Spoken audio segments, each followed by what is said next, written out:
Arguably my most successful diet ever was my recent transformation where I lost over 20 pounds in 12 weeks. And the most important factor for the success of that diet was the motivation behind it in the first place. The why, the thing that got me up to go to the gym, to do my workout and get my cardio in, even when I felt like not doing it and even when I felt like I wasn't seeing results. So the first rule of a successful diet is having a motivation behind what you're doing. What was mine? Well, I wanted to get back into good shape to make some great YouTube videos, but not everybody is lucky enough to have 50,000 people to live up to.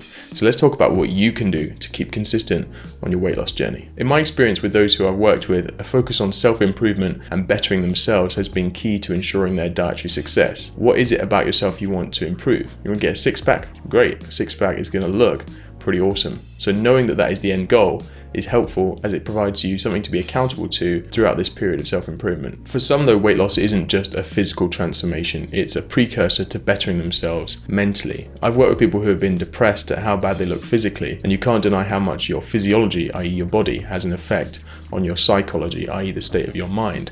I mean, it's not rocket science. Are you happy with what you see in the mirror? Yes, your body is only one part of who you are and definitely doesn't define you, but if you're so miserable from what you see, then it can start to do so. The knock-on effect that looking good has on feeling good is unbelievable. It gives you confidence like nothing else, and not only because you have that six-pack, but also because you know you had a problem and you're able to just put your mind to it to fix it, and it's never too late to do that. The second rule is establishing with yourself from the get-go that there are going to be times when you slip up.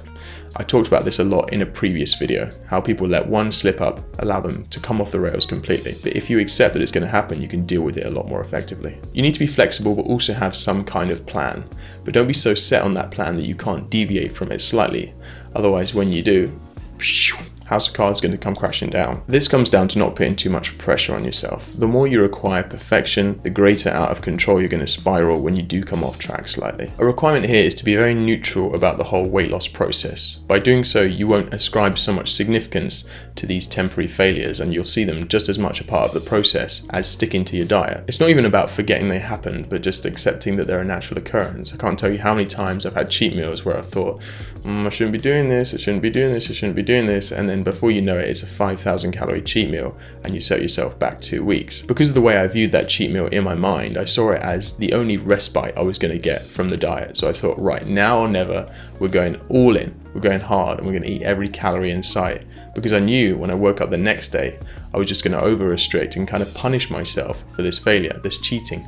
You need to get out of this kind of habit of calling it cheating, really. Just look at it as a refeed meal and try and see the positives from it instead of punishing yourself and feeling guilty. From a refeed meal, what can you get? You can get enhanced energy and gym performance. It will only be temporary, but still, it's a positive nonetheless. This all comes down to psychology. Weight loss is simply a mental battle, I'm telling you. Your mind controls what your body does. If you can control your mind, you'll become unstoppable. The third and final rule is to not overestimate your TDEE, your total daily energy expenditure. Most people overestimate the amount of calories they burn throughout the day and therefore end up eating disproportionately and wonder why they're not losing weight. Well, the reason you're not losing weight is because you're not in a calorie deficit. So the rule for a successful weight loss is to eat in a calorie deficit. How do you know if you're eating in a calorie deficit?